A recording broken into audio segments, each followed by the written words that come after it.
Raise your trunks in the air as the most debonair man or men strides into the room. Springing forth from his lair as his foes all disappear, for black be the name of their doom.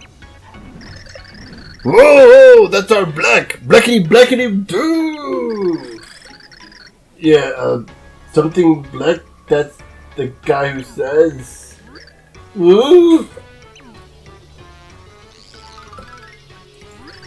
Gosh, Chunk, quit it! You're breaking windows! What are you yelling about? Oh, that? Yeah, I just had Chunk come up with a nice motivational tune. Now, as punishment for getting beat by that hero again, I'm making him sing it 1,000 times. 1,000? 1,000 times? Gosh, even more than what I thought. Yeah, but enough chatting. So where's the Count, huh? I want to see him. He hasn't called me to go to do anything, Eve, and I'm getting so bored. Hey, Count! My destructive little friend is all gassed up and itching to get back into action. Yes, Robot is begging me to take him out. Say the word and I'll roll out. Yeah, great enthusiasm, but let's show the robot action plan for now, okay? The thing is, the Count kinda left specific orders for us to stand by. Got that? No way, we're just supposed to wait here for the big mean hero to come get us? So the Count doesn't need my services? Excellent. I'll be off then. You go nowhere. We wait. It's the Count's direct order. His word is absolute. Be a good little minion and do not move until told. Okay? Thanks. But I'm bored! And Robot craves his daily smash. I can't just loiter here. There's no action. Hard to stay still when you pine for sweet vengeance, isn't it? Dimentio! The Count's orders are all absolute, completely without exception, yes? We shouldn't even dare to think about the secret sneak attack. Perish the thought. Defeating the hero would please the Count greatly, but we must follow orders. Oopsie, I just remembered something real important that I gotta do. Back in a jiffy, bye!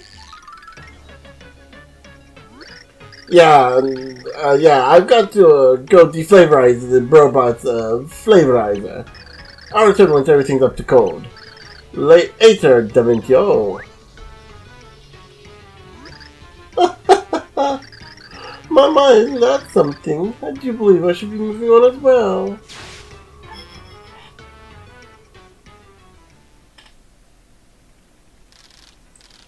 Look, Timpani, the stars are beautiful, aren't they? There's a tradition in my village. I believe that wishes on stars come true. Oh, is that so? In that case, we better get wishing, don't you think? I don't need to wish anymore. Hmm? I already got my wish. Now, I have everything I need right here. Timpani, aren't you cold? Not at all. I'm very warm. Can you stay like this? Just a little longer?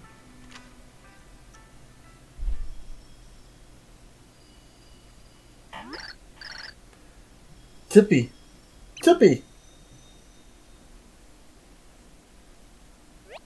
Huh? What's the matter, Tippy? You seemed a little out of it there. Oh, didn't you just hear something? No? Alright then. Just that, for a second I thought I had remembered something very important.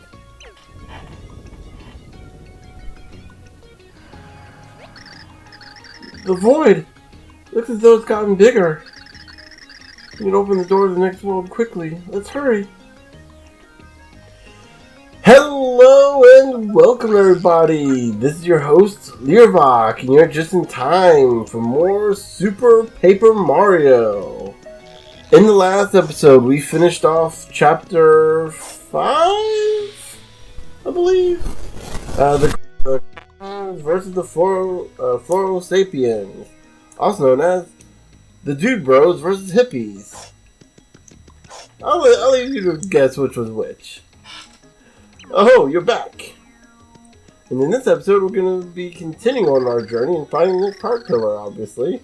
Have you seen the sky lately? The void continues to grow larger. I imagine that some worlds have already started to decay. Wonder how long our dear Flipside will be spared. Light Prognosticus doesn't say anything about how long we have. Light Prognosticus is only written to counteract the Dark One. As such, it's not truly prophetic, so it's hard to say how long we really have. It's not truly prophetic, then it doesn't seem like it's got much of a use, does it?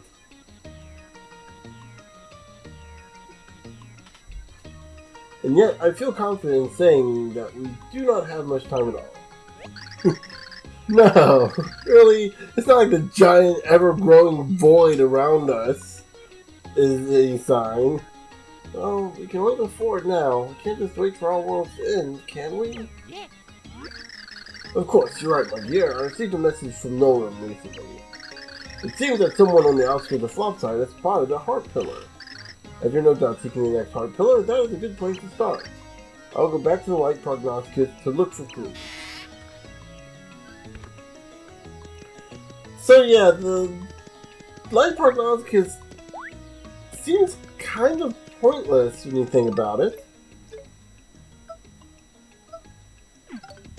It's just like writing a book to counteract another doesn't really it doesn't really work if it's not a it doesn't really work if it's gonna wrong building. It's not gonna work if it doesn't against the prophecy, right? So the prophecy tells you, the world's gonna end in 5 days. Writing a book to counteract that, we can stop the end of the world. I don't know, I guess maybe it could. It's just in the details or something. I don't know, it's weird. Did you hear from Merlin? The next heart pillar is on the outskirts of town. Go to the outskirts and go down one floor and find a special spot to do a thing. Or at least that's what my dream told me last night. I think. Wow. That is beyond useless. First of all, you think that's what we're supposed to do? Ooh, that doesn't sound very reassuring to me. And secondly, you go to a spot and do a thing.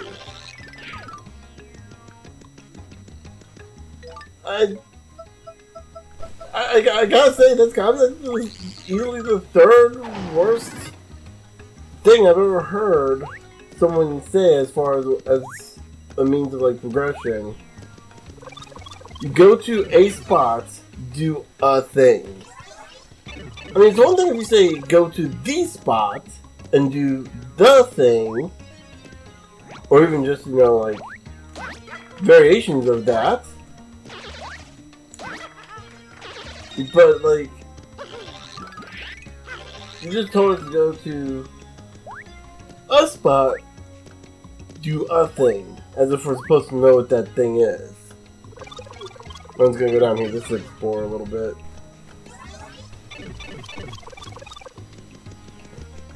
Oh. Okay.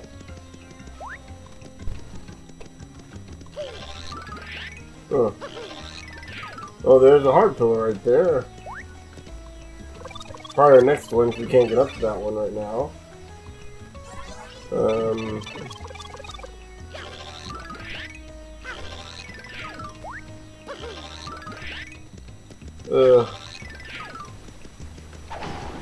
know what's been really good for this kind of controller? A regular Paper Mario game. Got power plus. It gets fairly quick guys and raises attacks by 1 permanently. Ooh! We're gonna use that. Attack went up by 1. Nice. But yeah, it's like, as much as I like this game, it's still not my favorite Paper Mario game. That's probably going to be a 1000-Year Door. And honestly, I think a lot of the problems that this game has could have been solved with either A, better controller, or B, just kind of turning it into a more traditional Paper Mario game. Like, you know, the turn-based battles and everything. You can feasibly keep the 2D style, though I think the 2.5D kind of style that Paper Mario is famous for would have still been much preferred. But it's like this. Like, of course, they did that because this. Because we're talking about, like, this is Nintendo back in the day of doing really kind of gimmicky things. Like, I mean, this is the Wii era. Keep in mind, this is the Wii era games where, like, you know, everything had to be done with, like, motion controls. And you could argue that, oh, that they kind of still do this kind of gimmicky stuff now with the Switch. Like, yeah, but in their defense, they're not strong-arming anyone to actually use all those features anymore. The whole point of the Switch and the fact that you can have either a standard controller or the controller that comes with the Joy-Cons is that anyone can now make a game in however they want, essentially. That comes to its own levels. That comes to its own detriments. You know, the whole play it your way comes down to more, well, play it your way if the developers see fit to. I will hand you to Pokemon Let's Go for an example of that, because you can only play the game with a normal controller if it's in docked mode. And if the controllers are docked in the Switch. So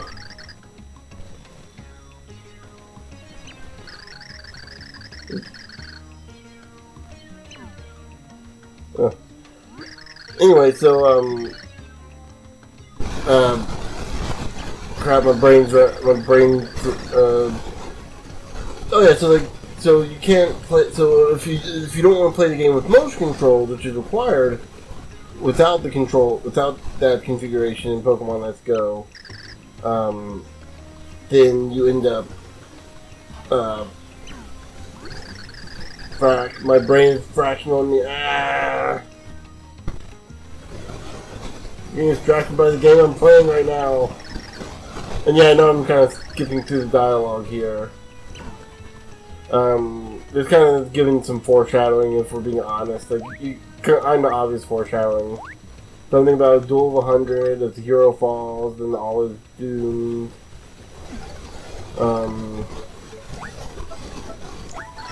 But yeah, so anyway, going back to what I was saying.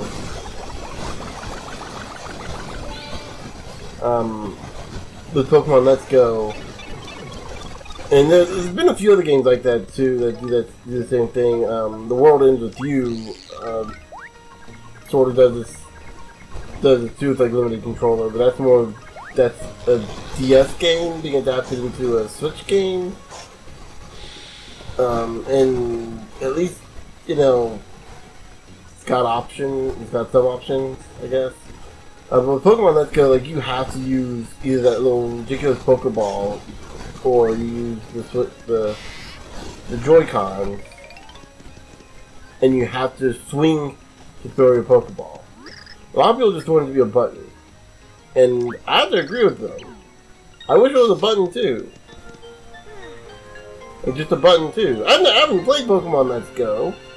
I mean, my nephew has it. I could easily just kind of borrow it from him and just play the game that way, but I just don't have any interest in playing a Pokemon game right now, especially with Sword and Shield. It's like just everything I've heard about Pokemon Sword and Shield just makes me not want to play it. And I want to be clear here, it's not anything good or bad, it's everything I hear about, from the good and the bad. It's like, oh, it's a Pokemon game. So that means it hasn't changed since pretty much Red and Blue, the original Pokemon game. And then of course, you know, my friends, being the types of people they are, like, oh no, it's actually changed quite a bit mechanically. Really? Because it looks like the same goddamn game to me. Yep. Okay. It plays like the same goddamn game to me. It feels like a goddamn same game to me. And from what again everything I'm seeing from it, like, this looks like Pokemon. And then even just looking at it from the Switch, from just like a progression standpoint, like, you're on the Switch, you're capable of doing much better than what you're doing on this game, and it looks like garbage. And I'm just like sitting here like thinking, like, this is what Pokemon gamers play. This is what the Pokemon community wants to play. Is this kind of half-baked game that clearly had no really good design to it. That hasn't effectively evolved. Get it?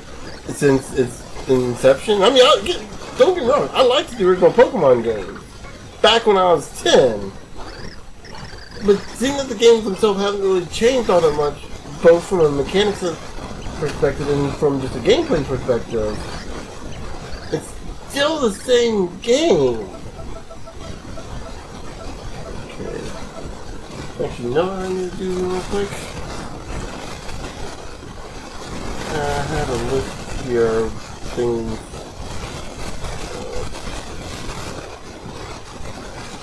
There we go. Okay. Let's see. I had a list here of things I could cook here because I didn't want to mess it up. Small list. Okay. And almost nothing I'm...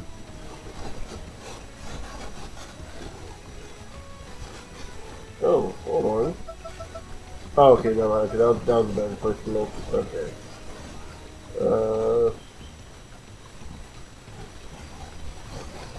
Let's see. Looking for... What do we have? Slimy Shroom, Bone and Cut, Mighty Tonic. Oh, someone had a search function on here. Like Control F.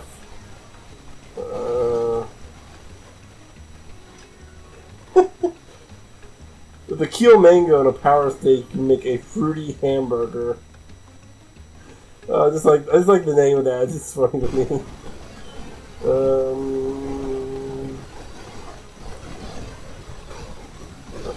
Nope, doesn't look like there's anything I can make. And yeah, no, then you can sit there and say it's kind of cheating. I know you can sit there and say, oh no, it's kind of cheating to use a guide for this stuff. It's like, yeah, but at the same time, I'm telling you guys, I'm not pushing up. It's the freaking controller. Like, I don't know what is up with the Wii controllers, but they do not work. It's like they're incredibly sensitive. I don't know why they do that. Like I'm holding, I guess because I'm holding left or right, and I'm also holding up at the same time. I didn't mean to do that!